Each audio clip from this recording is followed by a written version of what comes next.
শীতের সকালে কড়াই গ্যাসে বসিয়ে তেল দিয়ে পাতলা পাতলা করে বেগুন নুন হলুদ মাখিয়ে বসিয়ে দিলাম। শীতের সকালে কিন্তু গরম ভাতের সঙ্গে যারা ভাত খান সেই ভাতের সঙ্গে আলু ফুলকপি ভাজা, বেগুন ভাজা, ঘি দিয়ে দুর্দান্ত লাগে। যেসব বন্ধুরা সকালে ব্রেকফাস্টে ভাত খান বা অফিস যাওয়ার সময় ভাত খান তাদের তো খেতেই হয়। সেই সব বন্ধুদের বলছি সঙ্গে একটু ঘি নেবেন, আহা হা একদম জমে যাবে। বেগুন ভাজা গরম গরম একদম গরম ভাতে প্রথম পাতে অসাধারণ।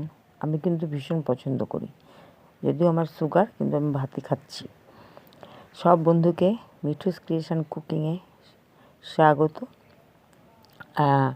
আমার আজকে সকালের ব্রেকফাস্টের একটা ছোট্ট রেসিপি নিয়ে এসেছি। দেখো, বেগুন ভাজা হয়ে গেল, আর তার সাথে করেছি আলু ফুলকপি ভাজা। এটা তোমাদের সাথে শেয়ার করিনি, যাই হোক অন্যদিন আবার করব শেয়ার। একদম গরম ভাতে প্রথম পাতে রেডি করে ফেলেছি ব্রেকফাস্ট। দেখো কি অসাধারণ খেতে। আর সাথে অবশ্যই আমি একটু শুকনো লঙ্কা ভাজা দিয়েছি। তোমরা অবশ্যই শুকনো লঙ্কা ভাজা দিয়ে না খেলে কাঁচা লঙ্কা নিও, কেমন?